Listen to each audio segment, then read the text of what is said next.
I've been a Boglehead since 2004 when I was broke. It's right at the beginning. I was just literally starting to earn money. And it's been 20 years. It's been a wonderful journey. This is probably my fifth or sixth time at the conference. It's a wonderful conference to be at. And as we talked about, what are we going to put in the 501 course this year? I said, well, something I don't think we've ever covered before is something I talk about all the time to groups of doctors, which is asset protection. So that's going to be our topic for the next half hour. And then we've got two more great presenters that we're going to be bringing on to finish this up. But we'll have a 5-minute break after this presentation, and then we'll go into our last two. So a few disclosures and disclaimers. I'm not a lawyer. I'm not an accountant. I'm not a financial advisor. I'm an emergency physician. Right now I'm even disabled from doing that. I'm a blogger. So this is for your entertainment and general education. This is not personalized formal advice. And the only relevant financial relationship I have is I have a few advertisers on my blog that sell malpractice insurance. So I'm not going to tell you who they are, so I don't think there's a real conflict there. Here's what we're going to talk about, though. We're going to talk about how to get sued less. And I'm going to use a little bit of insight from my own profession of medicine with that. And then we're going to talk about what people are really worried about, which is above policy limit judgments. We'll talk about the general principles of asset protection, and then I'm going to tell you what a basic asset protection plan looks like that you probably all ought to have. Then we're going to talk about the complex ones that few of you ought to have, but should be somewhat interesting. The first thing, how to get sued less. Be competent at what you do and be nice to people. Okay? People sue you when you screw up and they sue you when you're a jerk. Okay? The literature is very clear on this. It also helps if you avoid some high-risk activities. Well, what are the high-risk activities in your life? In my case, practicing medicine is a high-risk activity. You know, it may be the case with your profession as well, but it might be the pool or the trampoline in the backyard, a playground. It might be, the Rottweiler you have. It might be that you have a boat you're always inviting people out on, or you fly, or you let people use your ATVs. But you know what's interesting is when you really look at the data of when people use their umbrella personal liability policies, 80% of those uses are auto-related. Auto-related is driving around is your big risk. You know, if you're not a doctor practicing medicine, driving around is your big risk. So don't drive drunk, don't drive tired, don't drive long distances if you can avoid it, don't drive in heavy traffic, etc. That's how you don't get sued. Stop driving around. Okay, this is interesting here. This is from the medical literature. They studied a bunch of things. Which doctors get sued? And it turned out that the only things that actually mattered in everything they studied was how long you've been practicing and how many patients you see. It was exposure. The more patients you see, the more likely you are to be sued. And it's the same in your life. The more miles you drive, the more likely you are to be sued. Or the more teenage drivers you have in your household, the more likely you are to be sued. Those are your risks, so reduce those. If you're a doctor, you're seeing fewer patients per hour, working fewer days a month, fewer years of practice before you retire, prevents lawsuits. It also helps to over-communicate. Okay? Patients and families, they'll help you avoid committing malpractice. And if you talk to them, they'll be less likely to sue you. This is an interesting study from OBs, who are some of the most highly sued doctors. They asked the people who sued them, why did you sue? And look at all these high percentage reasons. They didn't warn me about long-term neurodevelopmental issues, so the doctor didn't tell them something. They attempted to mislead me. Okay? They wouldn't talk openly. They covered it up. I needed information. The physician wouldn't listen. Look at all the things you can do to prevent lawsuits. You know, the other stuff you might not be able to do much about, but look at all those things you could have done to prevent a lawsuit. Talking to people, over-communicating. And of course, being nice. This is a fun study, primary care docs this time. They looked at the ones with no claims against them versus doctors with claims. The ones with no claims told the patients what to expect more often. They used more humor. They solicited the patient's opinion. They made sure the patient understood. They encouraged the patients to talk. They spent longer with the patients, less likely to be sued. Be competent, be nice. And then, of course, know where lawsuits are coming from. In my specialty of emergency medicine, 20 years ago when I started, it was missed heart attacks. You You didn't diagnose a heart attack, you should have diagnosed, or you didn't diagnose an appendicitis, you should have diagnosed. These days it's missed strokes, especially weird ones that just show up with like dizziness. That's what people miss these days. So when you're seeing that sort of a patient, you pay extra attention.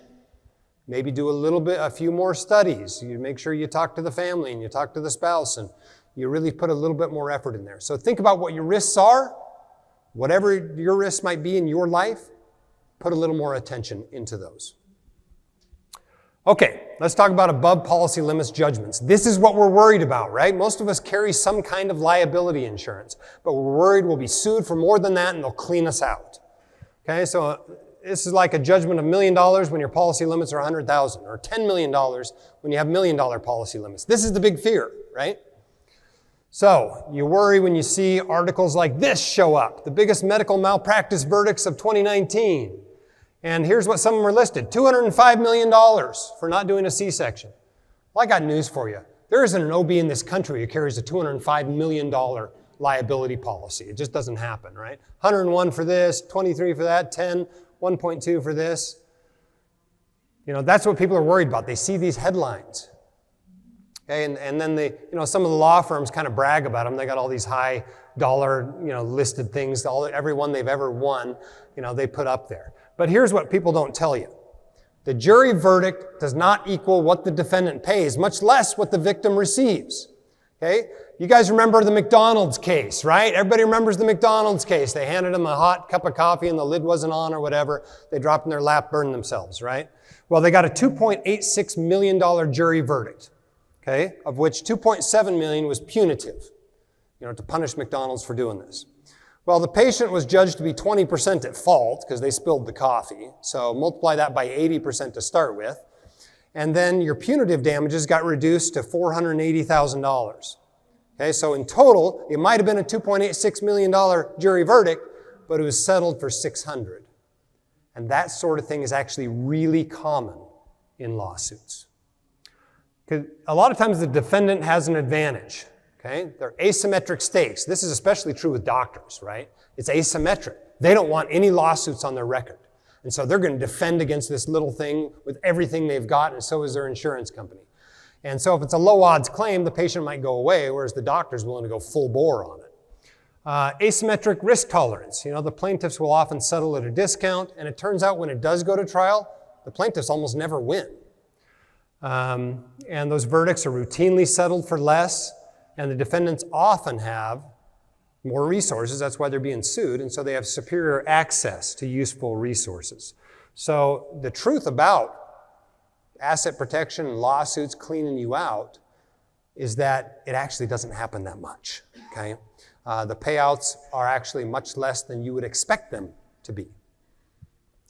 Okay, this is a legal paper from 2015. They looked at many, many years of lawsuits in Texas. 15,000 actual payouts among 28,000 doctors in that time period. 8.8 billion total was paid out.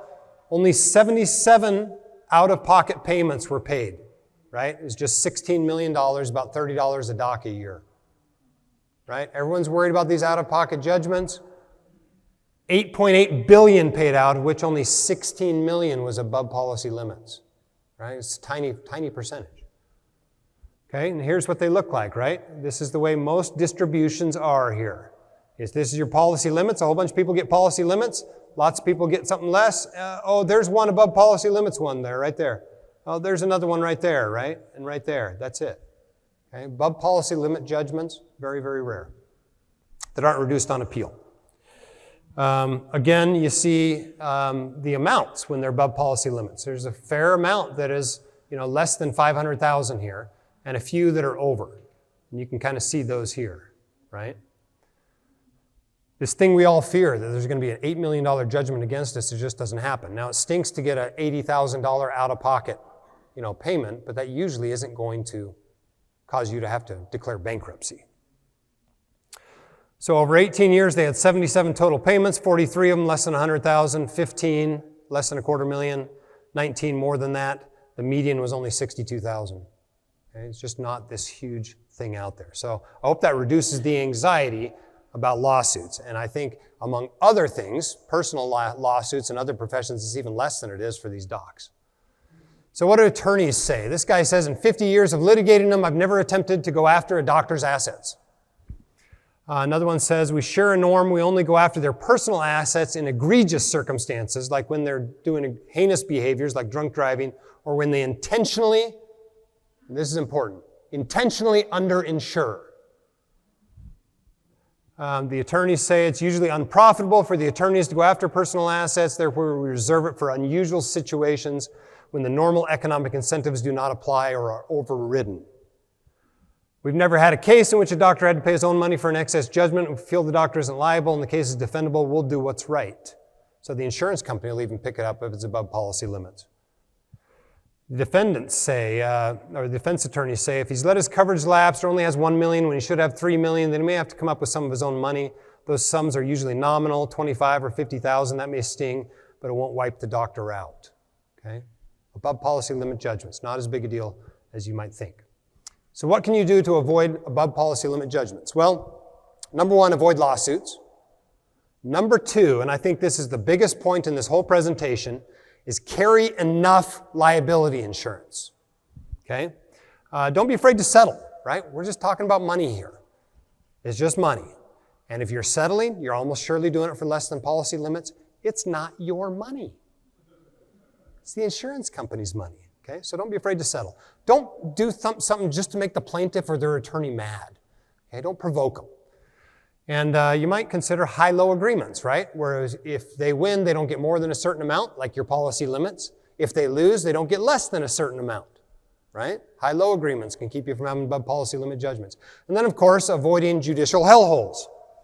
Okay, where are they? Well, this is where they were in 2019, 2020. Sorry for those of you who happen to live in one. But, that list changes year to year. Usually, something in Illinois and something in southern Florida is on the list, but otherwise they tend to change around a little bit. Okay, let's talk about asset protection. The most important thing to know about asset protection is all the laws are state specific. Okay, so you have to know your state's laws. I wrote a book on asset protection. The entire second half of the book is literally just a list of all the laws in each state. Because that's what you have to know, because it varies by state. Anything you do for asset protection, you have to do in advance and for another purpose, like estate planning or for your business purposes or whatever. If you're doing it just for asset protection, the judge is going to say, no, that's not going to work. You can't really hide assets. These people are out there trying to sell you asset protection plans that keep anybody from finding out what you own. Well, no, they sit you down in the chair and they say, what do you own? And if you lie, you're going to jail.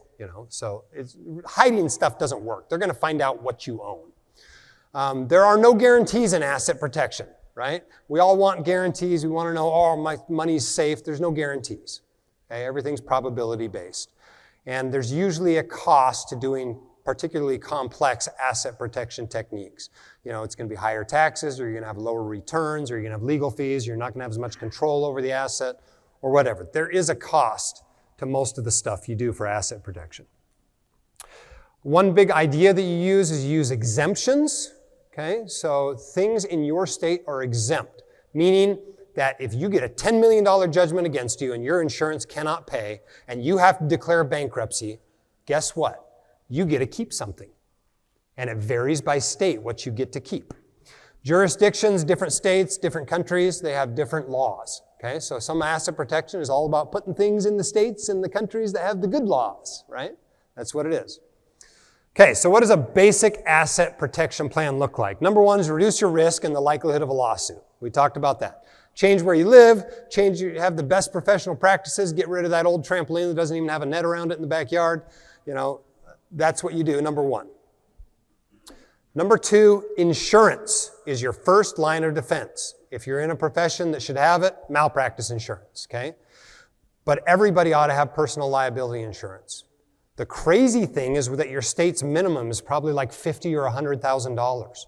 Meanwhile, there's people driving around in $140,000 Teslas, okay? And they're worth themselves a whole lot more than the Tesla is. You got to have higher liability insurance than that. You got to raise it. Okay, you can't have that on your auto. You can't have that on your homeowners. You got to increase it. The good news is this costs a lot less than a lot of other insurances because it doesn't get used that often. And then, of course, you can stack a personal liability policy on top of your auto and your homeowner's or renter's coverage. That's called an umbrella policy because it sits over, right? It's an umbrella. And you can get, a 7-figure amount there. Well, most people will go away for a 7-figure settlement. Okay, you'd be surprised how many people are willing to go away if you can give them $1 million from your insurer, no matter what bad thing happened to them. And so the good news is that's usually pretty cheap, $200-300 a year. Will get you $1 million umbrella coverage. Okay, know your state exemptions and take advantage of them. Okay, and these are super interesting if you dive into them, right? Like in Utah, you get a year's worth of food storage you get to keep, and you get to keep 120 rounds of ammunition. In Texas, you get 120 ducks and 12 head of cattle. There's all kinds of cool laws out there about this. But mostly, what you need to know is retirement accounts are exempt. Okay, ERISA retirement accounts like your 401k or 403b, you get to keep it if you're cleaned out. One more reason to max that stuff out. In many states, even non-ERISA retirement accounts like your IRA or Roth IRA, totally exempt. Okay, so all the more reasons to do Roth conversions and move taxable money into retirement accounts, all the more reasons to max out your retirement accounts, all the more reasons to spend from taxable first is asset protection. Okay, there's also homestead laws. What's a homestead law? Well, that means you get to keep some of your house, right? We all remember O.J. Simpson moved to Florida, got to keep his whole house when he was judged to be liable for what he did. And that's the idea here, right? Texas, Florida have very good homestead laws. Utah, where I live, not so much. We get $42,000 of our home equity.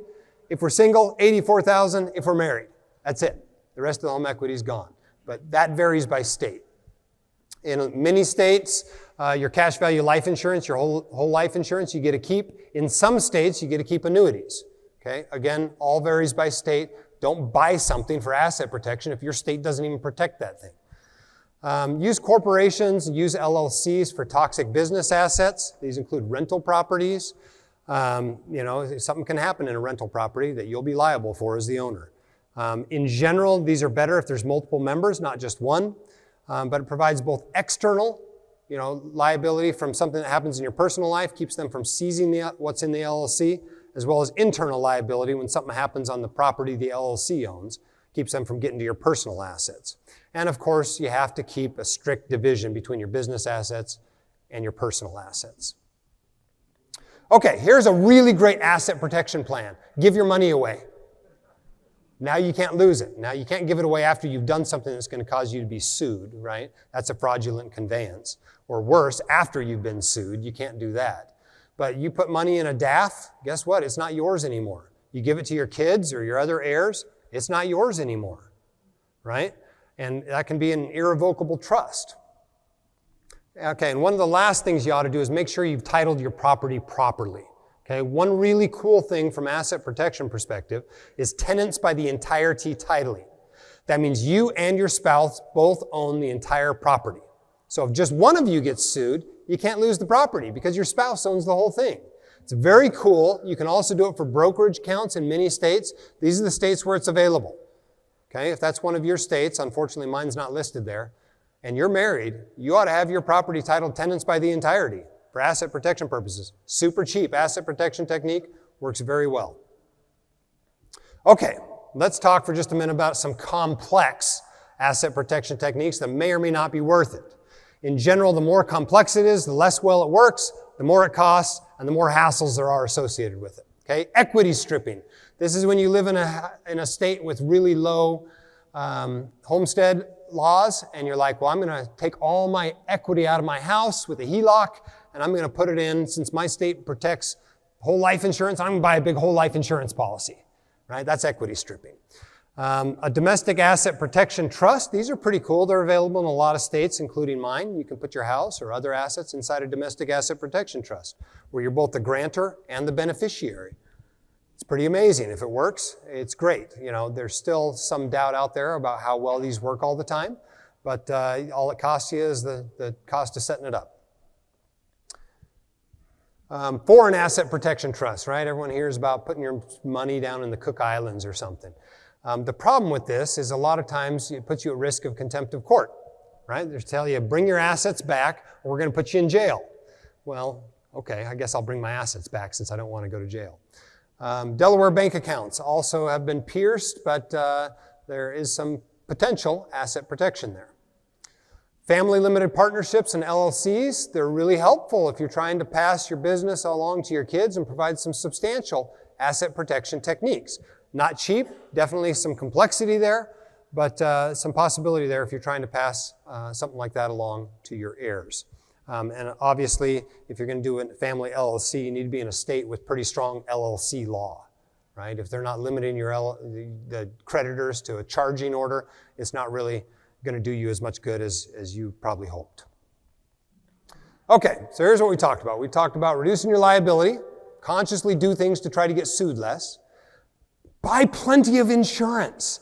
It's cheap, it's your first line of defense. Lawsuits almost never go past the insurance. It pays for your defense and it pays for any judgments or settlements. Know your state asset protection laws. Okay, it's really important you understand what those are. Any technique you decide to implement must be employed in advance. You can't wait until you get sued and then do this stuff. It's too late then. Max out your retirement accounts. Use tenants by the entirety titling if appropriate and available.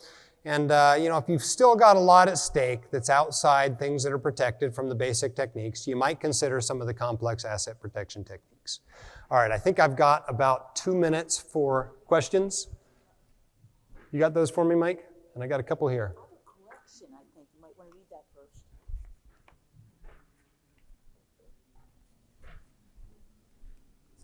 All right. Retirement accounts are not protected in case of divorce. That's absolutely true. But they generally are from declaring bankruptcy. All right. Let's see here. I got to put glasses on to read this one. Does having an umbrella policy make you a juicy target? Oh, that's a good question. I like this one. People worry because they have all this liability insurance that people will actually sue them more. This is not the case in medicine. Okay, having insurance does not make you more likely to be sued. I suspect that extends to most other things. The truth is most people don't know you've got significant liability insurance until they sue you. Okay, so I don't think it really attracts lawsuits. Maybe you don't want to advertise that you got a $5 million umbrella policy, but I don't think it really makes it more likely for you to get sued. And let's see how much time we got for your break here. Oh, we got a little bit of time. Okay, how do you relate personal net worth to umbrella policy? Does your umbrella policy just keep going up with your net worth? Okay, I like this question. People are like, well, how much should I have, right? Well, how much should you have? Well, how much are you going to be sued for? That's how much you should have. And of course, you have no idea, right? So people put these weird formulas together like that it's supposed to equal your net worth. No, has nothing to do with your net worth. You can have a net worth of $500,000, you can be sued for $10 million. You could have a net worth of $10 million, you can be sued for $500,000. It has nothing to do with your net worth. So my general guideline is what will people be happy with if you settled for policy limits as a general rule? And in my experience, most Americans think a seven-figure amount, $1 million, is still a lot of money. If they can walk away with $1 million from whatever mistake you made or whatever happened on your property, they're usually pretty happy. And that's a relatively cheap umbrella policy. But these people run around with $50,000 on their car, that's crazy. You shouldn't have only $50,000 of liability coverage. It's just not enough. Now, if you're particularly well-to-do, I mean, a few years ago when we became more financially successful, we increased our umbrella policy, and I think we've got a $5 million policy now. But that's not tied to net worth in any way, shape, or form. It's just like, well, we can afford this. It's not that much more. And if someone had a little bit higher lawsuit, we'd have a little bit more coverage. I'll tell you what, if you got a $5 million policy, the insurance company is going to send their best people to defend you. So. All right, I think we got time here for one more before we go to break. Does the issuer of the umbrella insurance policy matter? Should I dump Geico and go for a high-end umbrella insurance company? I don't know the answer to that. I think the way the policies are written, I think the company is on the hook for it. And I think they're going to do well, hire some good attorneys to defend you and fight hard to do it. I don't think it matters a lot. I think most people, what they do is they go, who's doing my home and auto? And that's where they get their umbrella policy from. So it's not super complicated. Okay, let's take a break here.